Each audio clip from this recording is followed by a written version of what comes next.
Les facettes oubliées du roi David. Nous nous apprêtons à plonger au cœur de l'une des figures les plus puissantes, les plus complexes et les plus humaines de l'histoire. David, le fils de Jessé, le berger, le roi, le poète, le guerrier, l'homme selon le cœur de Dieu. Nous allons aller au-delà de l'image d'Épinal, au-delà du seul duel contre Goliath. Nous allons sonder la mentalité qui a fait passer un enfant oublié de la bergerie au trône d'une nation, et comprendre comment ces failles, aussi grandes fussent-elles, sont aujourd'hui notre plus grande leçon d'espoir. Préparez-vous à une introspection profonde, car l'histoire de David est le miroir de notre propre voyage entre la gloire et l'échec.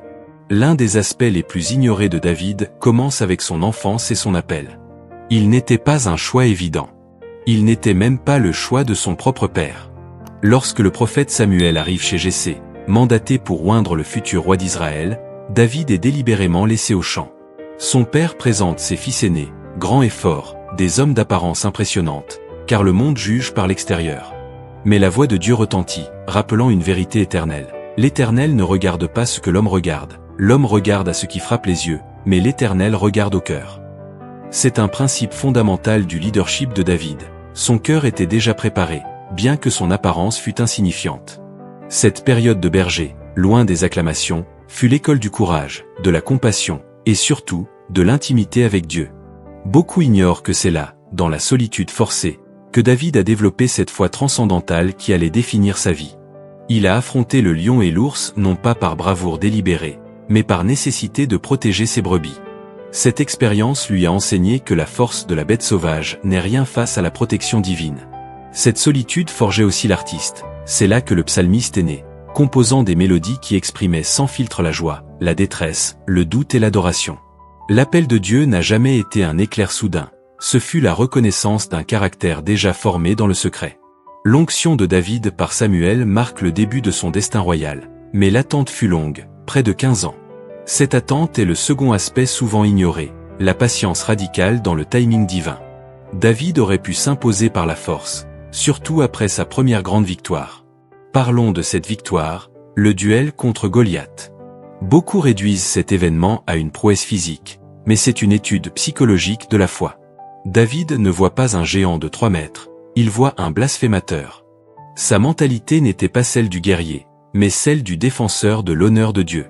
Sa question n'était pas comment vais-je le tuer, mais qui est donc cet incirconcis pour insulter les armées du Dieu vivant. Cette mentalité de l'honneur divin est la raison pour laquelle David réussissait là où l'armée tremblait. Il n'a pas utilisé l'armure de Saül, car elle ne représentait pas sa vérité. Il a utilisé ce qu'il maîtrisait, 5 pierres lisses, symbole de la simplicité et de l'authenticité de sa foi. C'est une leçon pour nous aujourd'hui. Le succès ne vient pas en imitant les méthodes des autres, mais en excellant dans les outils que Dieu nous a donnés, même s'ils semblent faibles. L'une des facettes les plus méconnues de David est sa psychologie de la survie et son pragmatisme militaire durant sa fuite face à Saül.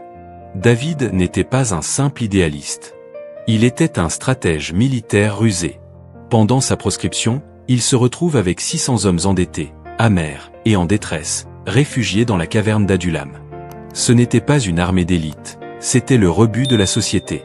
Ce que l'on ignore, c'est que David a pris ces marginaux, par sa vision et sa discipline de fer, les a transformés en la force militaire la plus loyale et la plus efficace d'Israël. Le véritable leadership se révèle dans la capacité à élever les brisés. David ne cherchait pas les hommes parfaits, il cherchait ceux qui avaient besoin d'une cause et d'un leader. Sa ruse était également impressionnante. Lorsqu'il trouve refuge chez les Philistins, les ennemis de son peuple, il mène des raids sur des tribus hostiles et fait croire aux Philistins qu'il attaque son propre peuple. Il était un maître dans la gestion de l'information et le renseignement. Ce David, capable de feindre la folie pour échapper à Achish, est loin du David angélique des cantiques. C'est un homme complexe, qui utilise la ruse pour survivre et protéger son alliance avec Dieu. Sa loyauté inébranlable envers l'onction de Saül est un autre aspect ignoré, mais essentiel à sa crédibilité. À 2 reprises, David a l'occasion de tuer Saül, son bourreau. Il refuse catégoriquement de lever la main sur loin de l'Éternel, même si Saül cherchait activement sa mort. Ce n'était pas de la lâcheté, mais une foi radicale dans le temps de Dieu. David savait que prendre le trône par un coup d'État aurait miné la légitimité divine de son propre règne. Il a déclaré que seul Dieu pouvait installer et détrôner les rois. Pour nous aujourd'hui, cette leçon est vitale. Attendre le kéro, le temps opportun de Dieu, plutôt que de saisir le chrono, le temps humain, est la marque d'un leader divinement mandaté. La patience de David était une arme spirituelle. Il a choisi de laisser l'Éternel combattre pour lui et de dénouer les problèmes de manière juste. Parlons maintenant de la tragédie de Bathsheba.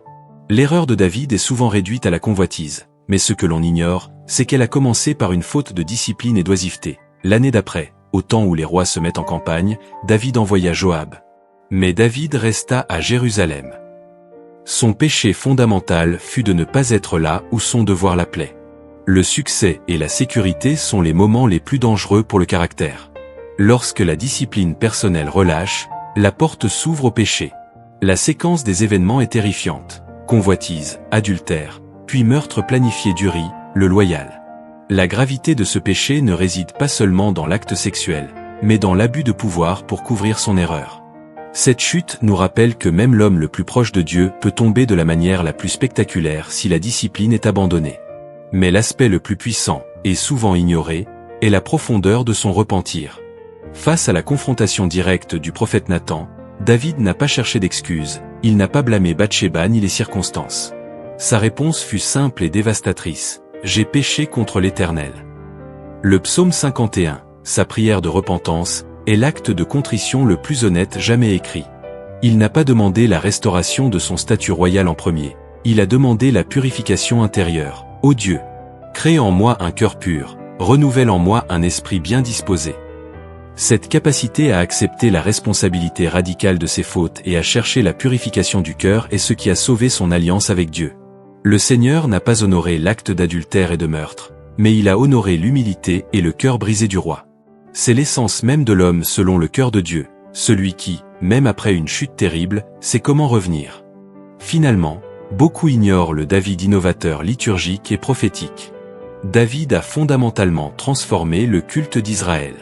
Lorsque l'arche fut ramenée à Jérusalem, il institua un système d'adoration continue, 24 heures sur 24, avec des chanteurs, des musiciens et des adorateurs. David fut l'organisateur de l'adoration moderne, plaçant la louange au centre de la vie nationale. Ces psaumes ne sont pas seulement de belles poésies, ils sont l'inspiration du Messie. David est le prophète qui annonce le Christ, le roi qui souffre, le fils de David qui régnera éternellement. Nous avons vu le David prophète, le David guerrier, et le David repentant. Concentrons-nous maintenant sur les leçons de leadership et la psychologie complexe qui continuent de faire de lui un miroir pour tout leader et toute personne d'influence aujourd'hui. Le leadership de David n'a pas été construit sur l'héritage, mais sur la démonstration de la puissance divine et sur sa capacité à transformer les hommes et les circonstances. Pensez à l'audace qu'il a fallu pour prendre sous son aile ces 600 hommes endettés et amers de la caverne d'Adullam. La plupart des leaders cherchent à s'entourer de gens qui les élèvent ou qui sont déjà qualifiés. David a pris le risque de s'entourer de ceux qui avaient tout perdu, les hommes qui n'avaient plus rien à perdre. C'est dans ce creuset de la détresse qu'il a forgé la loyauté la plus farouche, car ces hommes ne devaient rien au système, ils devaient tout à David, qui leur avait donné un sens, une cause et une dignité. Leur entraînement n'était pas seulement militaire, c'était un entraînement du caractère, basé sur la foi et le courage que David incarnait. Pour nous, c'est la preuve que notre plus grand impact se trouve souvent dans la marginalité, dans le fait de relever ceux que le monde a rejetés, et de leur donner les outils pour devenir une force d'élite. David nous enseigne à investir dans les cœurs brisés. Un autre point crucial de son leadership, souvent ignoré, est la nature de son amitié avec Jonathan. Leur pacte d'amitié n'était pas seulement un lien affectif, mais un accord politique et spirituel qui transcendait le pouvoir. Jonathan, l'héritier légitime du trône, a volontairement reconnu et accepté l'onction de David. C'est l'exemple suprême de l'humilité et de la soumission à la volonté de Dieu, même quand elle coûte la couronne. Ce sacrifice a créé un lien sacré que David n'a jamais oublié. Après la mort de Jonathan, David a activement recherché Méphibosheth, le fils de Jonathan, boiteux et craintif. L'acte de le faire manger en permanence à sa table et de lui rendre les terres de Saül n'était pas de la charité, mais l'accomplissement d'un serment sacré fait à Jonathan. C'est l'essence même de l'honneur selon David, la fidélité à ses promesses, même lorsque le bénéficiaire n'a plus rien à offrir. Pour le leader moderne, c'est une leçon d'intégrité fondamentale. Nos alliances et nos serments doivent être honorés bien au-delà de leur utilité politique ou personnelle. Maintenant, nous devons revenir à l'aspect le plus douloureux, la faiblesse paternelle de David, car elle est une mise en garde pour tous les leaders. David fut un roi victorieux sur les champs de bataille, mais il fut vaincu dans sa propre maison. Son incapacité à discipliner ses fils, Amnon et Absalom, et à gérer les conséquences de ses propres désirs a conduit à la révolte, au meurtre, et à la division du royaume. Le prix du péché de David ne fut pas seulement personnel, il fut payé par sa lignée. L'épée ne s'éloignera jamais de ta maison. C'est un rappel brutal que le succès public, l'onction, et la réussite professionnelle ne rachètent pas l'échec dans la sphère privée. Le véritable héritage se construit dans la discipline et la moralité que l'on enseigne à sa famille. Le succès du règne de David a été entaché par la tragédie familiale qui a suivi sa faute. C'est un miroir implacable. Comment gérons-nous nos succès et notre pouvoir dans la solitude de notre foyer? Enfin, considérons le dernier grand défaut de David, le dénombrement de l'armée, 2 Samuel 24. Après une vie de succès militaire, David a cédé à la tentation de l'orgueil et de la confiance en l'homme. Il a voulu compter ses soldats, s'appuyer sur la statistique et la puissance humaine, plutôt que sur la puissance incalculable de l'Éternel.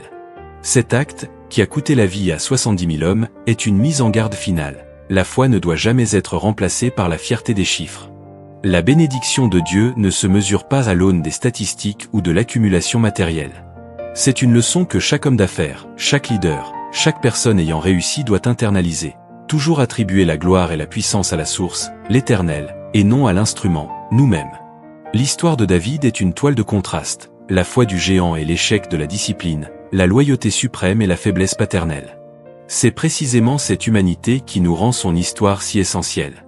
David n'est pas un modèle d'impeccabilité, mais un modèle de restauration. Il nous enseigne que peu importe la gravité de la chute, le chemin du retour est toujours ouvert par l'humilité et le repentir radical.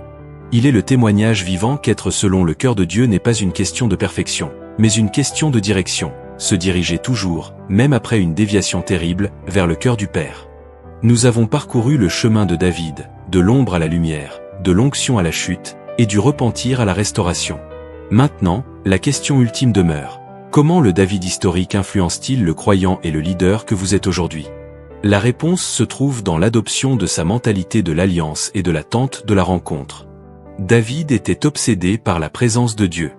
Son premier grand acte, après être devenu roi de Jérusalem, fut de ramener l'arche de l'alliance, le symbole de la présence divine, à la cité de David. Il ne l'a pas fait de manière conventionnelle en la plaçant dans un temple, Salomon le fera plus tard, mais en la plaçant dans une tente, la tente de David, où l'adoration et la louange étaient constantes, 24 heures sur 24. Ceci est l'héritage le plus puissant de David, souvent ignoré, la primauté de la présence. Sa mentalité était que le succès militaire, politique ou économique n'avait aucun sens si la présence de Dieu n'était pas au centre absolu de la vie nationale. Pour nous, cette tente de David représente notre cœur, notre espace intérieur, que nous devons consacrer comme un lieu d'adoration constante. C'est l'essence de l'homme selon le cœur de Dieu, faire de l'intimité avec le Créateur la priorité absolue. Lorsque les défis vous submergent, ne commencez pas par la stratégie humaine ou l'inquiétude. Commencez par la louange, car la louange a créé un précédent pour David dans la bergerie, à la cour et sur le champ de bataille. C'est en adorant qu'il a trouvé la force d'affronter Goliath, la patience d'attendre l'héritage de Saul, et l'humilité de se repentir face à Nathan. Adopter la mentalité de David, c'est comprendre que la prière et l'adoration ne sont pas des suppléments à la vie, mais la vie elle-même. Récapitulons les piliers de la mentalité de David pour votre vie. La valeur de l'ombre, valoriser le temps de préparation et de solitude, la bergerie. C'est là que le caractère se forge et que les psaumes sont écrits. La foi du contraste, ne regardez pas à la taille du géant, Goliath, ou à la force des flots, psaume 93, mais à la grandeur du Dieu de l'Alliance. L'intégrité de l'Alliance, honorez vos serments, même quand ils sont difficiles, Jonathan, et exercez une discipline rigoureuse pour éviter l'oisiveté qui ouvre la porte au péché, Bathsheba. Le repentir radical, ne cherchez pas d'excuses après l'échec. Prenez la responsabilité totale, psaume 51, et revenez immédiatement au cœur de Dieu.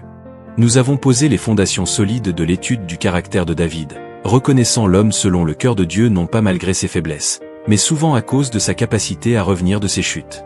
Maintenant, il est essentiel de comprendre le prix de la royauté et les défis de la transition que David a dû affronter, car ils sont un miroir des responsabilités et des épreuves que toute personne appelée à l'influence doit connaître. L'une des facettes les plus méconnues de la vie de David est le chaos administratif et personnel qui a suivi son accession au trône. Il ne s'est pas assis immédiatement sur un royaume uni.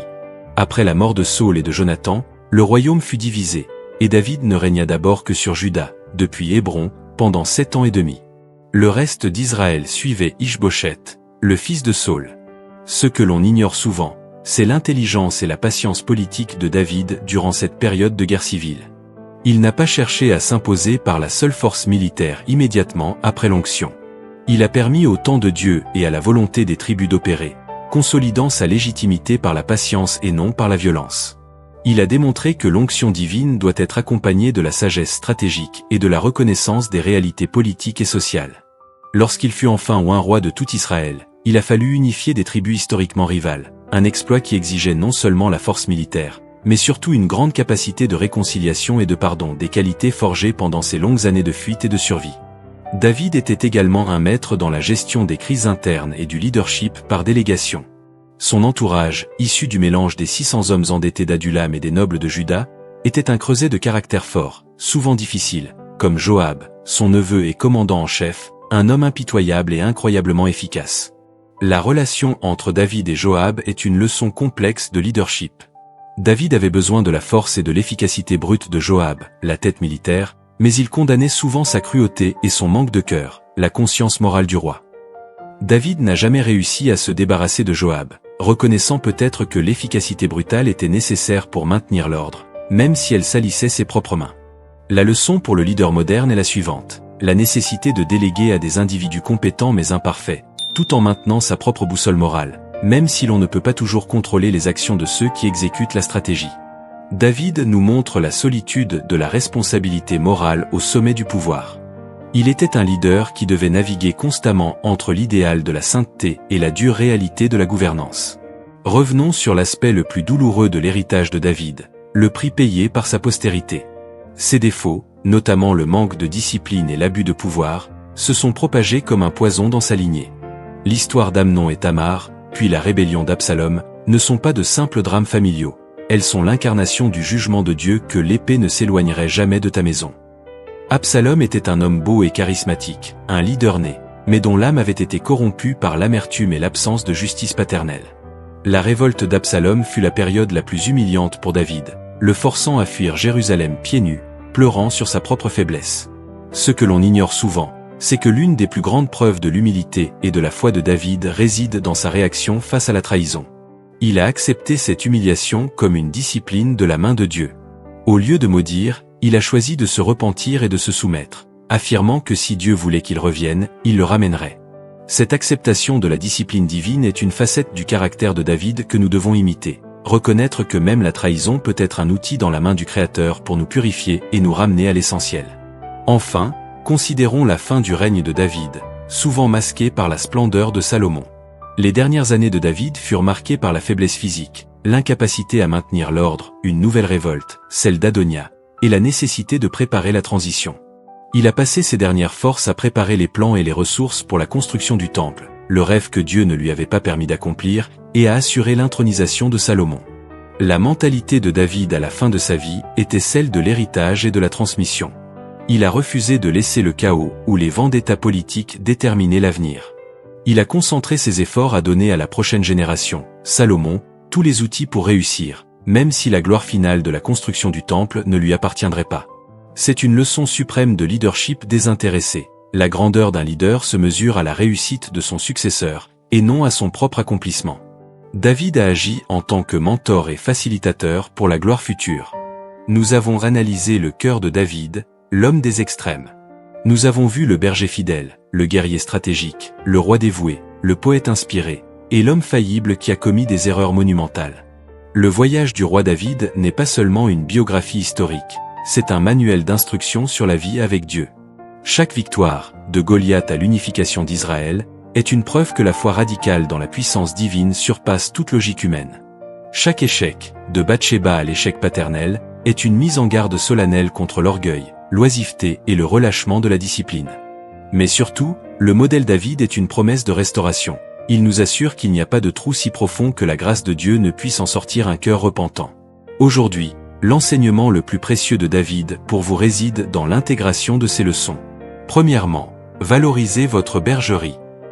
Ne maudissez jamais le temps passé dans l'obscurité, dans l'attente ou dans les tâches ingrates.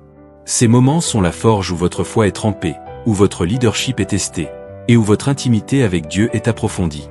Deuxièmement, soyez un homme, une femme d'alliance. Honorez vos serments, vos engagements, votre parole, même lorsque cela vous coûte cher, car la fidélité de David à Jonathan a été récompensée bien au-delà de sa propre vie. Troisièmement, faites du repentir votre réflexe. Si vous chutez, si vous commettez une erreur, n'essayez pas de la couvrir. Suivez l'exemple du psaume 51, confessez rapidement, honnêtement et radicalement, et demandez la purification du cœur avant la restauration de la bénédiction. Car c'est cette capacité à se relever, à se tourner vers Dieu malgré la honte, qui vous qualifie pour être un homme ou une femme selon son cœur. Nous avons vu la valeur de l'ombre, l'importance de la bergerie. Répétez avec moi, intérieurement, comme un mantra, mon caractère se forge dans la solitude, pas sur scène. Je bénis mon temps de préparation. Je bénis mes tâches ingrates. Je bénis le silence où ma relation avec Dieu devient la plus profonde. Je refuse de mépriser le jour des petits commencements, car c'est là que l'onction a été donnée. Je suis le berger qui deviendra le roi. Ma force vient de la fidélité dans les petites choses. Je suis fortifié par les lions et les ours que j'ai vaincus en privé. Ma bergerie est mon école de courage et de foi. Je suis prêt, pour le trône, car j'ai été formé dans l'ombre. Cette vérité est ancrée dans mon esprit. L'humilité précède la gloire. Nous avons célébré la foi du contraste, la mentalité face à Goliath. Répétez maintenant avec une audace inébranlable. Mon Dieu est plus grand que tous les géants que j'affronte. Je ne mesure pas le problème, je mesure la puissance de mon Dieu. Les doutes, les peurs, les obstacles financiers, les défis relationnels, tout cela n'est rien d'autre qu'un Goliath qui insulte l'armée du Dieu vivant. Je ne me battrai pas avec l'armure de Saul, j'utiliserai les outils de ma foi et l'onction que j'ai reçue dans la solitude. Ma victoire n'est pas physique, elle est spirituelle. Je cours vers le géant, je ne le fuis pas. Je déclare que la victoire que David a connue à Éla est ma victoire aujourd'hui. Mon combat est celui de Dieu, et sa victoire est déjà assurée. Je suis un tueur, de géants. Nous avons décortiqué la loyauté inébranlable et l'intégrité de l'alliance. Répétez cette promesse de caractère. Je suis fidèle à mes serments. Je n'abuserai jamais du pouvoir que Dieu me donne. J'honore mes alliances. Je refuse de prendre le trône avant le temps fixé par Dieu, même si l'occasion se présente de prendre un raccourci. Je ne lèverai jamais ma main contre loin de l'Éternel, contre l'autorité que Dieu a placée, car je fais confiance au juge suprême. Ma patience est une preuve de ma foi. Mon intégrité est mon bouclier le plus fort. J'honore mon alliance avec Jonathan, je prends soin de Méphibosheth, l'héritier boiteux, car ma loyauté va au-delà de l'utilité. Je suis un leader qui s'en tient à sa parole. La patience est ma force. Nous avons affronté l'ombre du péché et du manque de discipline. Répétez cette mise en garde solennelle. Je m'éloigne de l'oisiveté et je maintiens la discipline dans ma vie. Je ne resterai pas à Jérusalem quand mon devoir m'appelle au combat. Je refuse la convoitise et l'abus de pouvoir. Je prends garde à la discipline dans mon foyer, car le succès public ne rachète pas l'échec privé. Je discipline mes désirs afin que l'épée ne s'approche pas de ma maison. Je refuse le piège de la réussite qui mène à l'orgueil et au dénombrement de mes forces humaines. Je fais confiance à Dieu seul. Ma vigilance est ma protection. Je suis attentif à la voix du prophète Nathan. Enfin, nous nous ancrons dans le repentir radical et la restauration. Répétez cette affirmation de grâce. Mon cœur revient toujours vers le Père. Si je tombe, je me relève immédiatement. Je n'offre aucune excuse pour mes fautes. Ma prière est le psaume 51. Crée en moi un cœur pur. Mon statut selon le cœur de Dieu n'est pas basé sur ma perfection, mais sur ma capacité à me repentir sincèrement. Ma rédemption est plus grande que ma faute. Mon Dieu est un Dieu de seconde chance, de troisième chance, de restauration totale. Je suis un modèle de restauration. Mon histoire est un témoignage que la grâce est suffisante. Ma vie est un psaume de louange éternelle. Ancrez ces vérités. David est votre modèle. Sa vie est votre carte. Sa mentalité est votre force. Vivez aujourd'hui en tant qu'héritier de la foi d'un homme qui a tout eu et tout perdu, pour finalement tout regagner dans l'humilité du repentir. Abonne-toi.